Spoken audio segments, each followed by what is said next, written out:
Rosa Luxemburg. The national question. 2. The nation-state and the proletariat. The question of nationality cannot be solved merely by presuming that socialists must approach it from the point of view of the class interests of the proletariat. The influence of theoretical socialism has been felt indirectly by the workers' movement as a whole, to such an extent that at present there is not a socialist or workers' party which does not use at least the Marxist terminology, if not the entire Marxist way of thinking. A famous example of this is the present Social Revolutionary Party of Russia, in whose theory, as far as one can speak of such, there are at least as many elements borrowed from the Marxist school as there are elements inherited from the Narodniki and the People's Will.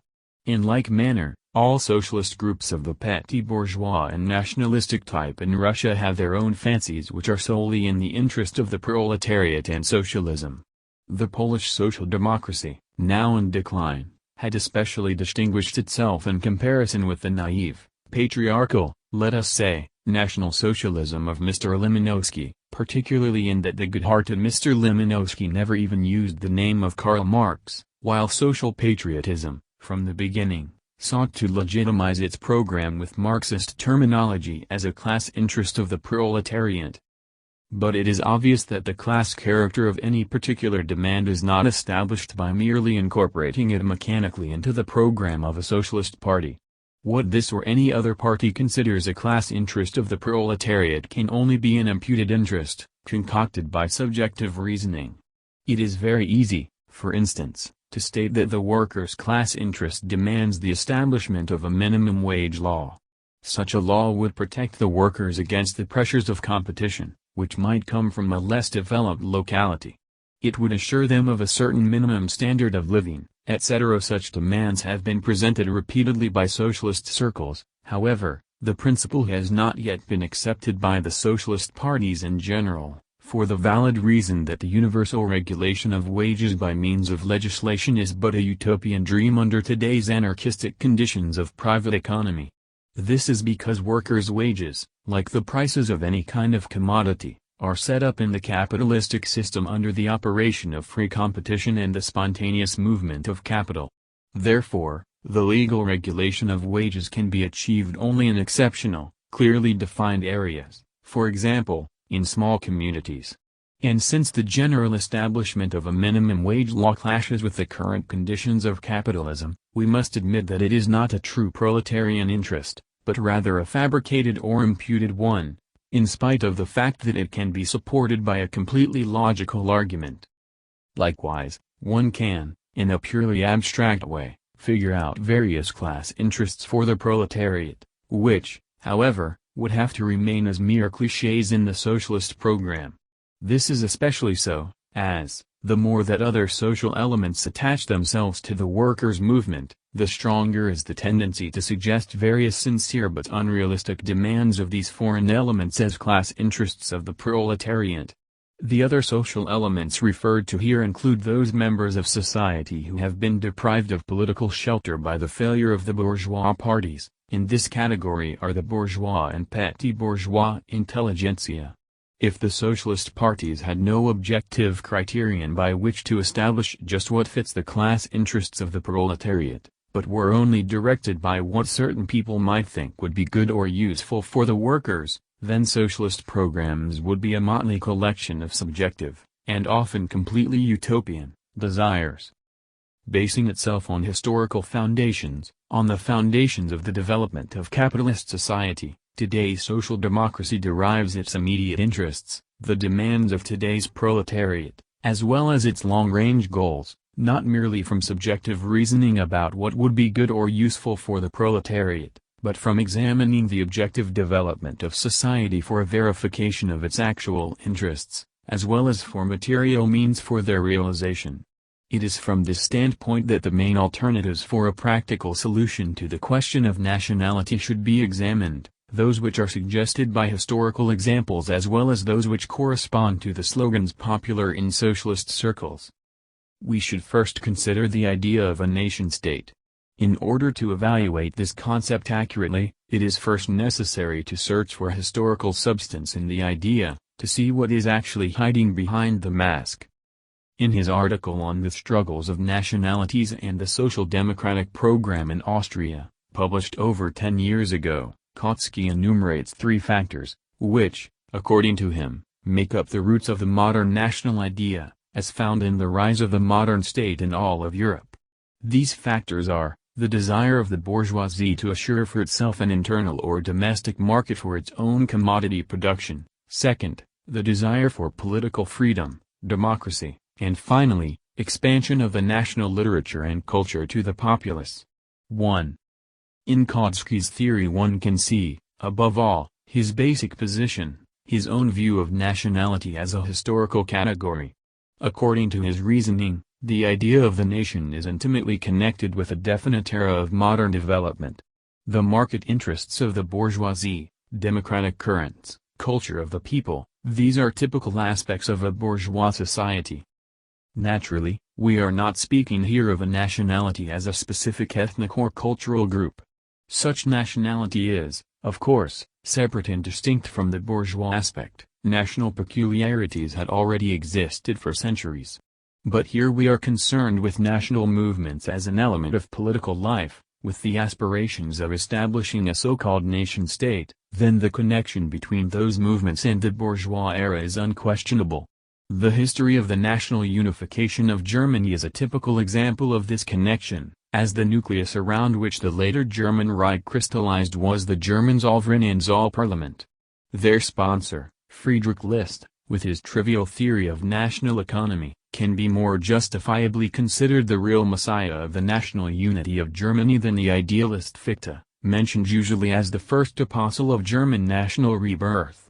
This national movement, which captured the imagination of the German people and princes during Fichte's time, and which the pseudo-revolutionary Burschenschaffen loudly ushered in spite of Fichte's ardent sympathy for the Great French Revolution, basically represented only a medieval reaction against the seeds of the revolution, which were brought to Germany by Napoleon, and against the elements of the modern bourgeois system. The sultry, romantic wind of national rebirth finally died out after the victorious return of Germany to feudal subdivision and to pre-March reaction. By contrast, the gospel of that vulgar agent of German industry, List, in the 30s and 40s based the national rebirth on the elements of bourgeois development, on industry and trade, on the theory of the domestic market.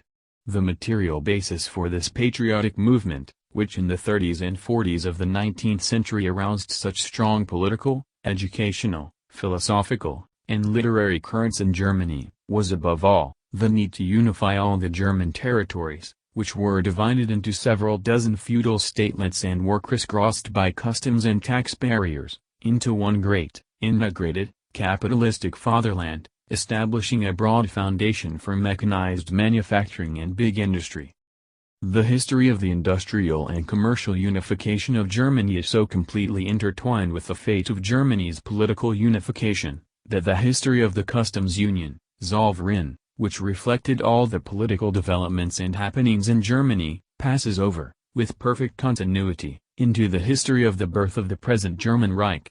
In 1834, the customs union was born, grouping 17 minor states around Prussia, and gradually, one after another, the remaining states also joined this union. However, Austria remained altogether separate from the union, and the Schleswig-Holstein War finally decided the matter in favor of Prussia. In 1867, the last renewal of the customs union became superfluous in the presence of the new national union, and the North German Union, after the Franco-Prussian War, transferred its customs rights and duties by inheritance to the newly formed Reich. In the place of the Zollbundesrat and the Zollparlament there were now the Bundesrat and Reichstag. In this example from modern history, Germany excellently demonstrates the true economic foundation of modern nation-states. Although the bourgeois appetite for markets for its own commodities is so elastic and extensive that it always has the natural tendency to include the entire globe, the very essence of the modern bourgeois national idea is based on the premise that in the eyes of the bourgeoisie of every country, its own nation, their fatherland, is called and destined by nature to serve it, the bourgeoisie, as a field for the sale of products. It is as if this were an exclusive patrimony determined by the god Mercury. At least this is how the national question appears, where the development of capitalism takes place normally, without abrupt fluctuations, that is, where production for the domestic market exceeds production for export. This is exactly what happened in Germany and in Italy. However, it would be wrong to take Kautsky's formulation literally. We cannot assume that the material foundation of modern national movements is only the vaguely understood appetite of the industrial bourgeoisie for a native market for its commodities. Moreover, a capitalistic bourgeoisie needs many other conditions for its proper development: a strong military, as a guarantee of the inviolability of this fatherland, as well as a tool to clear a path for itself in the world market. Furthermore, it needs a suitable customs policy, suitable forms of administration in regard to communications, jurisdiction, school systems, and financial policy. In a word, capitalism demands for its proper development not only markets, but also the whole apparatus of a modern capitalistic state. The bourgeoisie needs for its normal existence not only strictly economic conditions for production, but also, in equal measure, political conditions for its class rule. From all this it follows that the specific form of national aspirations, the true class interest of the bourgeoisie, is state independence. The nation-state is also simultaneously that indispensable historical form in which the bourgeoisie passes over from the national defensive to an offensive position, from protection and concentration of its own nationality to political conquest and domination over other nationalities. Without exception, all of today's nation-states fit this description, annexing neighbors or colonies, and completely oppressing the conquered nationalities. This phenomenon becomes understandable only when one takes into consideration the fact that, according to the bourgeois way of thinking, it is possible to have a national movement for unification and defense of one's own nationality, and at the same time, to oppress another nationality, which is, of course, contrary to the very ideology of the nation-state. The German bourgeoisie in 1848 presents a striking example of this phenomenon in its attitude toward the Polish question. As is known, during the Revolution of 1848, when German national patriotism was most evident, Karl Marx and his circle advocated Polish independence. However, he proved to be but a prophet crying in the wilderness. The German nation-state, from its first stages of development, did not conform at all with the accepted understanding of a nation-state in regard to nationalities. The borders of the Reich actually split the German nation, dividing it between Austria and the new national state of Germany, and putting together the Germans and the racially distinct peoples and territories annexed from Poland, Denmark, and France. An even more striking example is Hungary, whose struggle for national independence was so much admired in its time. Even our own Polish revolutionary leaders, Bem, Wysocki, and Dembicki, had tilted their lances to assist them. But when examined from the viewpoint of nationality, this struggle was nothing more than an attempt to assure class rule of the Magyar minority over a country of 9 nationalities, with the Magyars oppressing the other nationalities. The national independence of the Hungarians was bought by severing the Carpathian Slovaks from their brothers, the Sudeten Czechs, separating the Germans of Bratislava, Temesvar, and Transylvania from the Austrian Germans, and the Croats and Dalmatian Serbs from Croatia and the Slovenians. 2. The aspirations of the Czechs are characterized by the same dichotomy. These aspirations arouse distrust among the Germans because, among other things, they are directed clearly as separating the German population of Sudetenland from the Germans of the Alpine countries. The primary objective of the Czechs was to force the Germans, as minority group under the crown of Wenceslaus, Václav, into complete dependence on the Czechs in matters of culture and administration. As if this were not enough, the division of the Czech lands created a nationality division for the Czechs themselves by uniting 5 1/3 million Czechs with 3 million Germans and nearly 200,000 Poles. Still separated from this national Czech state were 2 million Carpathian Slovaks, a group closely related to the Czechs and left at the mercy of the Magyars. Therefore, these Slovaks are also loudly advocating their cause, which has been completely neglected by the Czech nationalists. 3. Finally, and we do not have to go far for an example, Polish bourgeois nationalism is directed as much against the Ruthenians as against the Lithuanians. The very nationality which had to endure the bitter policy of extermination by the partitioning powers, Prussia and Russia, now refuses the right of independent existence to other nationalities. According to the Stanchik IV policy in Galicia, the Poles oppress the Ruthenians, whose struggle for nationality runs like a red thread through the political history of the development of Galicia in the second half of the last century. The recent movement for national rebirth of the Lithuanians was met with similar hostility in Polish nationalistic circles. 5. This strange double-edged character of bourgeois patriotism, which is essentially based on the conflicting interests of various nationalities rather than on harmony, becomes understandable only when one takes into consideration the fact that the historical basis of the modern national movements of the bourgeoisie is nothing more than its aspirations to class rule, and a specific social form in whose aspirations this expression is found, the modern capitalistic state, national, in the sense of the dominance of the bourgeoisie of a certain nationality over the entire mixed population of the state. A democratic organization, together with general education of the people, these distinctly ideological elements of the nation mentioned by Kautsky, are merely details of a modern bourgeois state, easily attainable by the bourgeoisie within the framework and spirit of the state. Therefore, independence and state unification constitute the real axis around which the national movements of the bourgeoisie rotate. 6. This matter appears quite different from the point of view of the interests of the proletariat. The contemporary proletariat, as a social class, is the offspring of the capitalist economy and the bourgeois state. The capitalist society and bourgeois state, taking them not as an abstract idea, but in tangible form as history has created them in each country, were already, from the very beginning, a frame of activity for the proletariat. A bourgeois state, national or not national, is just that foundation, together with capitalistic production as the ruling form of social economy, on which the working class grows and thrives. In this respect, there is a basic historical difference between the bourgeoisie and the proletariat. The bourgeoisie develops and is carried in the womb of the feudal class system.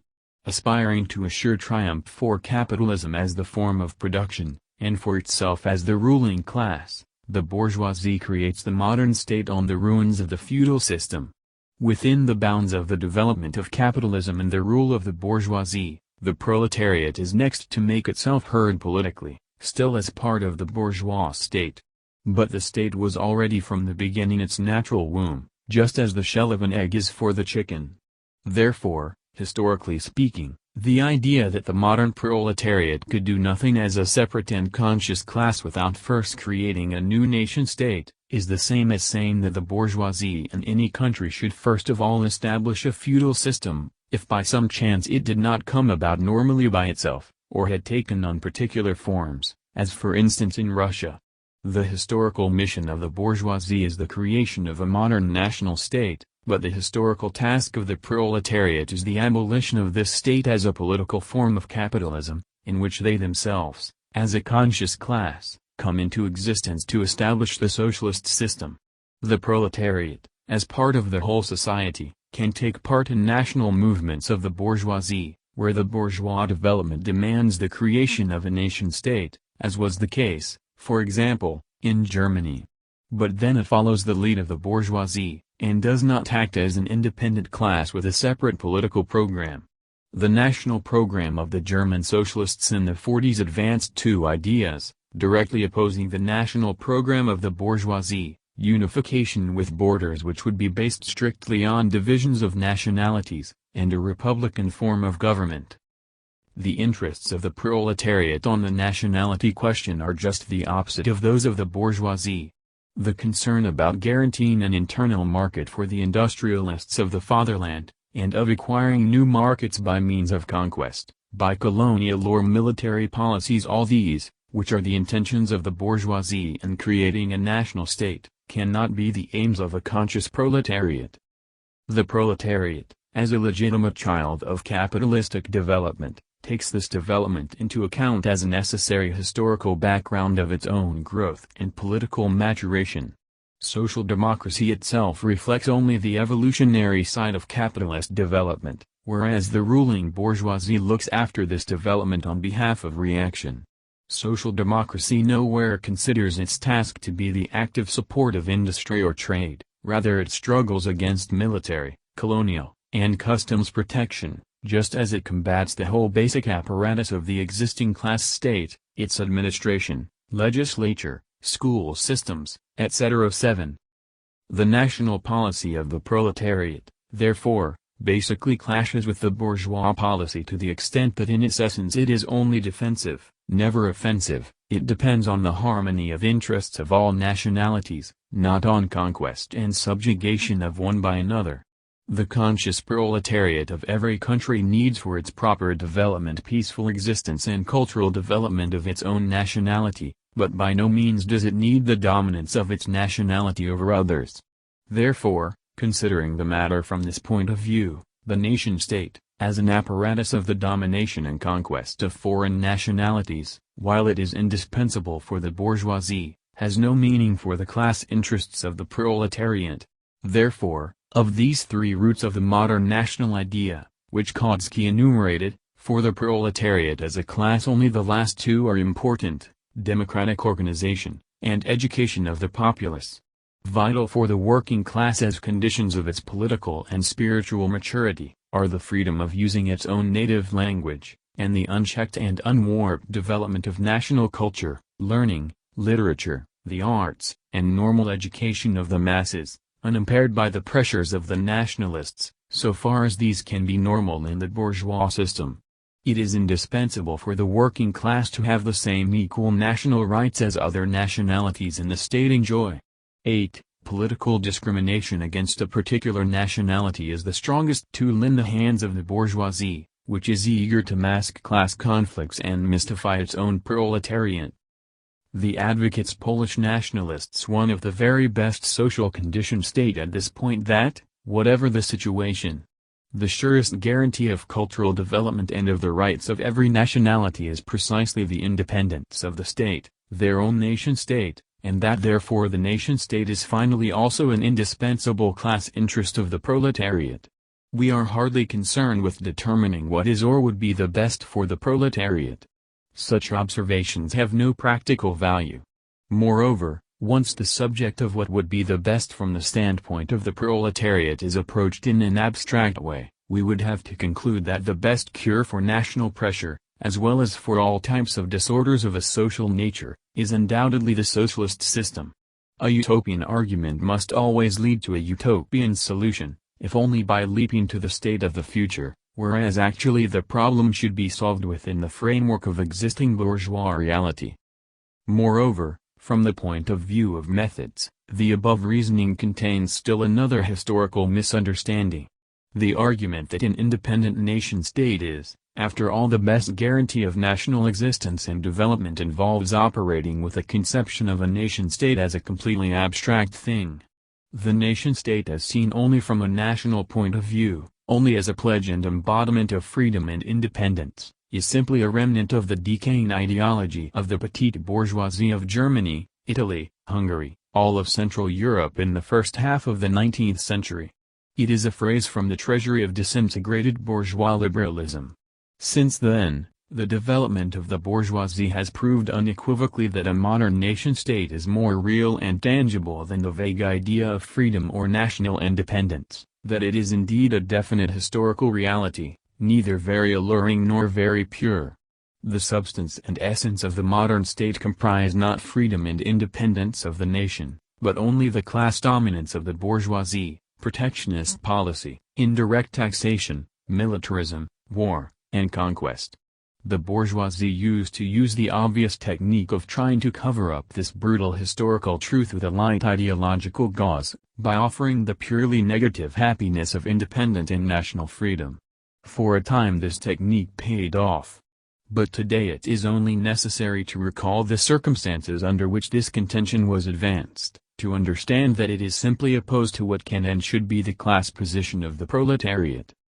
In this case, as in many others, anarchism, the supposed antagonist of bourgeois liberalism, proved to be its worthy child. Anarchism, with characteristic revolutionary seriousness, accepted at face value the phraseology of the liberal ideology and, like the latter, showed only contempt for the historical and social content of the nation-state, which it set down as nothing else than an embodiment of freedom, of the will of the people, and of similar empty words. Bakunin, for example, wrote in 1849 about the national movements of Central Europe. The first sign of life in the Revolution, of 1848, was the cry of hatred toward the old oppression, a cry of sympathy and love for all oppressed nationalities, away with the oppressors. Reverberated as if from one breast, salvation for the oppressed Poles, Italians, and all. No more wars of conquest, just one more war should be carried through to its end, a glorious revolutionary struggle with the purpose of eventual liberation for all peoples. Down with the artificial boundaries which have been forcibly erected by despotic congresses according to so-called historical, geographical, strategic necessities. There should no longer be any other barriers between the nations but those corresponding to nature, to justice, and those drawn in a democratic sense which the sovereign will of the people themselves traces on the basis of their national characteristics. Such was the cry which rang out among all the peoples. 9. To these dithyrambics on the subject of national independence and the will of the people Marx answered. Here there is no mention of reality, or insofar as it is considered at all, it is represented as something falsely, artificially established by despots and diplomats. Against this wicked reality is pitted the alleged will of the people with its categorical imperative of an absolute demand for freedom, justice, and humanity. They can demand freedom of this or that 1,000 times. If the thing is impossible, it will not take place, and in spite of everything it will remain an empty dream, just a word about the universal brotherhood of peoples and the establishment of boundaries which are traced by the sovereign will of the people themselves on the basis of their national characteristics. The United States and Mexico are two republics, in both of them the people are sovereign. Then how did it happen that between these republics, which, according to the moralistic theory should be brotherly and federated, a war broke out over Texas, that the sovereign will of the American people, supported by the bravery of American volunteers, moved the American borders, established by nature itself, a few hundred miles further south, claiming this action to be from geographic, commercial, and strategic necessities? 10. Marx's answer to this ironic question is clear. Nation-states, even in the form of republics, are not products or expressions of the will of the people, as the liberal phraseology goes and the anarchist repeats. Nation-states are today the very same tools and forms of class rule of the bourgeoisie as the earlier, non-national states, and like them they are bent on conquest. The nation-states have the same tendencies toward conquest, war, and oppression, in other words, the tendencies to become not national. Therefore, among the national states there develop constant scuffles and conflicts of interests, and even if today, by some miracle, all states should be transformed to national, then the next day they would already present the same common picture of war, conquest, and oppression. The example given by Marx is typical in this regard. Why and over what did the war between the United States and Mexico rise? 11. California was indispensable for the capitalistic development of the United States, first, as a gold treasury in the literal sense, second, as a gateway to the Pacific Ocean. Only by the acquisition of this land could the capitalism of the United States extend from ocean to ocean, entrenching itself and opening for itself an outlet to the west as well as to the east. For the backward Mexicans, California was just a simple territorial possession. The interests of the bourgeoisie were decisive. The nation-state, worshipped and idealized by the anarchists as the will of the people, served as an efficient tool of conquest in the interests of capitalism. But even more striking examples of this kind are produced by the history of modern South America. We have already mentioned the double-edged character of the national liberation of the Spanish and Portuguese colonies at the dawn of the 19th century. Here their further political history, already as independent nation-states, interests us as a colorful illustration of anarchistic phrases of national freedom and the will of the people. Brazil gained her freedom from Portugal after a hard struggle in 1825. In that same year a war broke out between Brazil and Argentina, which had just been liberated from under the scepter of Spain, over the province of Banda Oriental. Both of these new nation-states wanted to scoop up this province, which finally won independence itself as the Republic of Uruguay, but thanks only to the armed intervention of European states which had colonial interests in South America. France and other European countries issued an ultimatum to Argentina, which obstinately refused to recognize the independence of Uruguay and Paraguay. As a consequence, in 1845 another war broke out with the participation of Paraguay, Uruguay, and Brazil. In 1850, again a war was unleashed between Brazil and Argentina, in which Brazil, with the help of Paraguay and Uruguay, first defeated Argentina and then actually conquered Uruguay. In 1864, she formally forced this independent Uruguay to submission by armed action. Paraguay rose up against this action and declared war on Brazil, which was joined by Argentina and Uruguay. This war, lasting from 1865 to 1870, finally assured Brazil, where there ruled not so much the will of the people as the will and interests of the coffee plantation owners, the position of a dominant great power in South America. History does not touch upon the rule of the whites in Brazil, who make up less than one-third of the population, over the Negroes and the mixed population. Only after internal struggles was the emancipation of the slaves announced in 1871, but with compensation to be paid to their owners from state funds.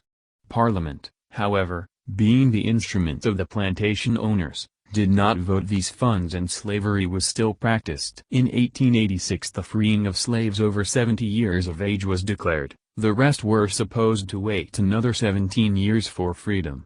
But in 1888 the dynastic party, struggling to hold the throne, forced through Parliament the general abolition of slavery without compensation, and this was decisive for the future of the Republican movement.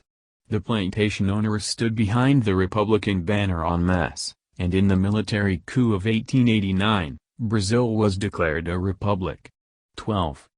This is how idyllic the internal conditions and events in South America look since the time of the rising of the nation-states and the establishment of the will of the people. A beautiful complement to this picture is offered by the United States of Australia. Hardly had these states emerged from the position of English colonies and gained their freedom, the republican form of government or the federal system, the very ideal of Bakunist phraseology, when they began an offensive policy in regard to New Hebrides, next door to New Guinea, and in skillful imitation of the United States of America, declared their own particular national doctrine, that Australia should belong to the Australians. At the same time, the growing navy of the Australian Union is an emphatic commentary on this doctrine.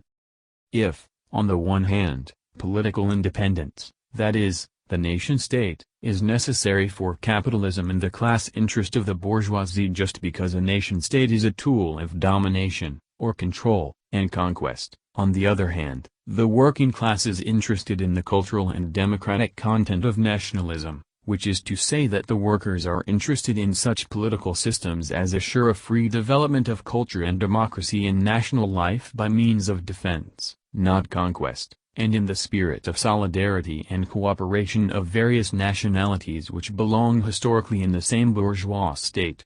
Equality before the law for nationalities and political organizations, and the assurance of national cultural development, such are the general forms of the program of the proletariat, a natural program resulting from its class position, in contrast to the nationalism of the bourgeoisie. 2. The classical confirmation and proof of these general principles is the most famous nationality problem within the framework of the Russian state, the Polish question. In Poland, the national movement, right from the beginning, took on a completely different character from that of Western Europe. Those who search for a historical analogy for the Polish national idea in the history of today's Germany and Italy, betray their own misunderstanding of the true historical substance of the national movements in Germany and Italy as well as in Poland. With us Poles the national idea was a class idea of the nobility, never of the bourgeoisie. The material base of Polish national aspirations was determined not as in Central Europe in the 19th century, by modern capitalist development, but, on the contrary, by the nobility's idea of its social standing, rooted in the natural feudal economy. The national movements of Poland vanished together with these feudal relations, whereas the bourgeoisie, as the historical spokesman of capitalistic development, was with us, from the very beginning, a clearly anti-national factor. This was due not only to the specific origin of the 19th century bourgeoisie, alien and heterogeneous, a product of colonization, an alien body transplanted into the Polish soil. Also decisive was the fact that Polish industry from its beginning, already in the 1820s and 1830s, was an export industry, even before it managed to control or even to create a domestic market within Poland. We will not quote here all the statistics of the industrial development of our country, but rather refer the reader to our treatise, Die industrielle Entwicklung Polens, The Industrial Development of Poland, published also in Russian, as well as to the work Kwestia Polska Ruch Socjalistyczny, The Polish Question and the Socialist Movement, Krakow 1905. Here we shall recall only the most important outlines of this development. Export to Russia, especially of the basic branches of capitalist industry, that is, the production of textiles, became the basis for the existence and development of Polish capitalism from its beginnings, and furthermore, also the basis of the Polish bourgeoisie. As a consequence, our bourgeoisie from the first showed political leanings, not toward the West, to the national unification of Galicia with the Crown, but toward the East, toward Russia. These leanings, after the withdrawal of the customs barrier between the Empire and the Polish Kingdom, increased with the development of big industry. However, the real rule of the bourgeois class in society began after the abortive January insurrection, 1863. The new rule was inaugurated by the Program of Organic Work, 13, which meant a renunciation of national independence. Moreover, the class rule of the bourgeoisie in Poland not only did not demand the creation of a united nation-state, as in Germany and Italy, but, on the contrary, it arose on the foundations of the conquest and division of Poland.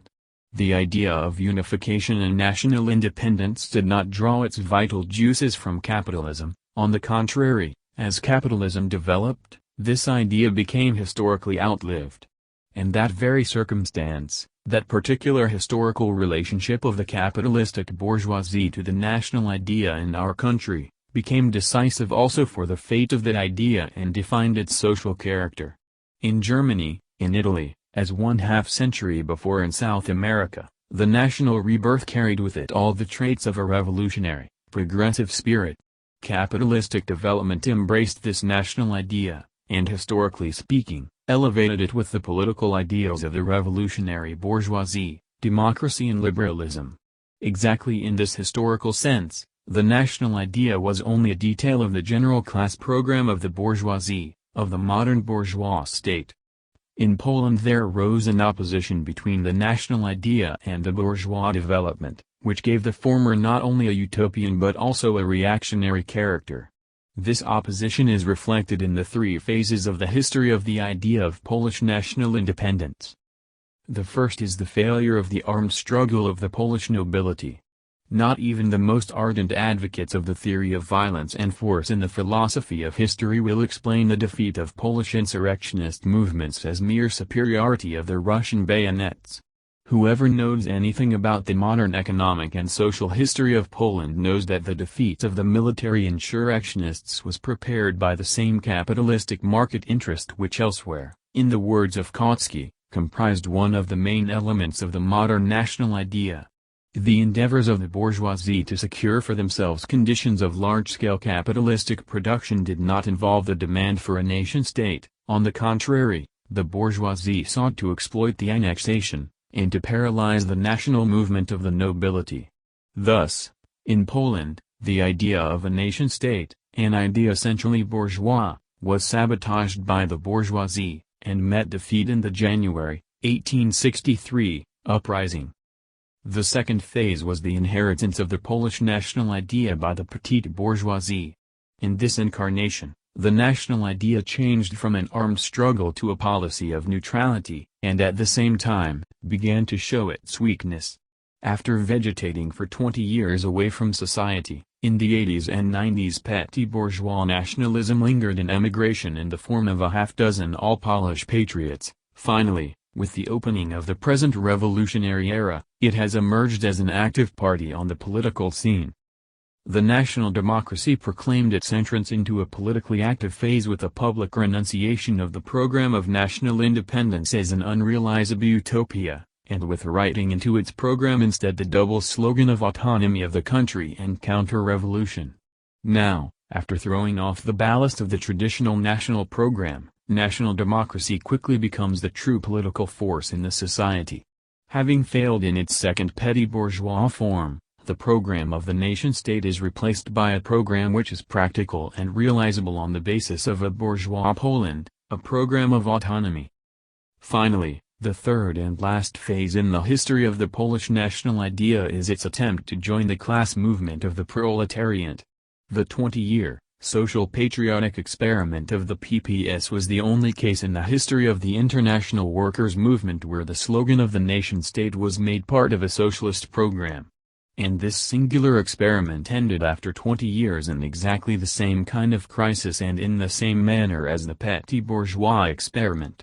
At the time of the outbreak of the Workers' Revolution, 1905, in Russia, the PPS, so as to secure for itself a part in active politics and in the life of the society, publicly renounced the program of rebuilding Poland.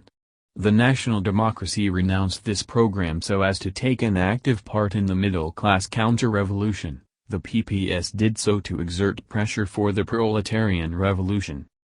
The crisis, decline, and fall of the PPS, brought on by this renunciation, constituted the third and last bankruptcy of the idea of the Polish nation-state, this time wearing the mantle of the proletariat.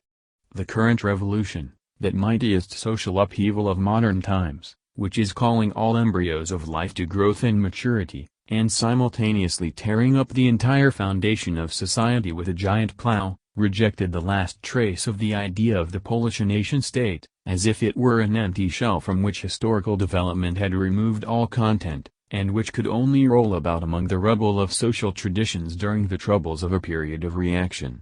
The historical career of Polish nationalism, however, has not yet come to an end. Indeed, it has ended its life as the idea of the nation-state, but it has simultaneously transformed itself from a utopian specter to a realistic factor of social life. The Polish bourgeois capitalistic development fettered Poland to Russia and condemned the idea of national independence to utopianism and to defeat. But the other side of this bourgeois process is the revolutionary development of Polish society. All the manifestations and factors of social progress in Poland, above all its principal factor, the Polish position proletariat and its part in the general revolution in the Tsarist Empire, have grown out of the foundations of this same bourgeois capitalistic development. The social progress and development of Poland are in this way united with the capitalistic process by unbreakable historical ties, which united Poland and Russia, and which buried the Polish national idea. Consequently, all separatist aspirations directed at raising an artificial barrier between Poland and Russia, are by nature directed against the interests of social progress and revolutionary development, or in other words, they are manifestations of reaction. But at the same time, the national idea, after the final failure of the program of the nation-state and national independence, was reduced to a general and undefined idea of national separation, and, as such, Polish nationalism became a form of social reaction blessed by tradition. The national idea became a collective ideological shield for the reactionary aspirations of the whole camp of bourgeois classes, nobility, middle class, and petite bourgeoisie. Historical dialectics also proved to be far more imaginative, supple, and inclined to variety than the minds of the politicians, caught in the grip of stereotypes, and speculating in the abstract wilderness of the rights of nations. So many Russian, German, and other revolutionaries were, and still are, inclined to regard national tradition as a historic vessel, destined by nature for all times, to absorb and carry all sorts of revolutionary currents, as a sea conch, which, according to legend, when carried ashore and lifeless, will always repeat the distant roar of the sea waves when placed close to the ear. This national tradition, In these concrete historical and social conditions which created today's Poland, becomes just the opposite, a vessel for all types of reaction, a natural shield for counter-revolution. Under the slogan of national tradition there took place the elections of the national democracy to the First Duma, protected by the Cossacks from the criticisms and protests of the Polish proletariat. In the name of the national idea the National Democrats used bullets to chase away the Social Democratic workers from the pre-election meetings, and even killed several dozen workers in Warsaw, Lodz, and Pabianice. 14. Under the national slogan, workers' national unions were organized by the National Democracy for counteraction against the economic struggle and the revolutionary action of the proletariat. Under the national slogan, National Democratic Railroad workers broke the railroad strike, which had been started in December 1905 in Poland, forcing the striking workers to return to work at gunpoint. Under the national slogan, the National Democracy began a crusade against the general strike and other forms of strikes, claiming they were ruining the country's industry and the national wealth. Under the national slogan, the Polish Circle and the Duma renounced participation in the Viborg Manifesto deliberations, and in the declaration of the Viborg Manifesto itself, after the dispersion of the Duma. Under the national slogan, the National Democracy organized so-called Polish Falcons, 15, or, rather, armed fighting squads destined for murdering socialists, making strikes impossible, and so on. Mr. Dmowski, the leader of the National Democracy, declared in its official organ that socialists are outsiders and are thus foreign enemies, thereby justifying in advance the national murders of the socialists. And finally, in the name of the national idea, the future of the nation, and national defense, the Polish bourgeoisie, with the National Democracy at the head, publicly stood behind the banner of neo-Panslavism, in the ranks of the hirelings of absolutism and the Russian national idea, with no reservations. The last vestige of the political national program, Poland's autonomy, was thus given up on the altar of counter-revolution. Mistreated by history, the Polish national idea moved through all stages of decline and fall. Having started its political career as a romantic, noble insurgent, glorified by international revolution, it now ends as a national hooligan, a volunteer of the Black Hundreds of Russian absolutism and imperialism.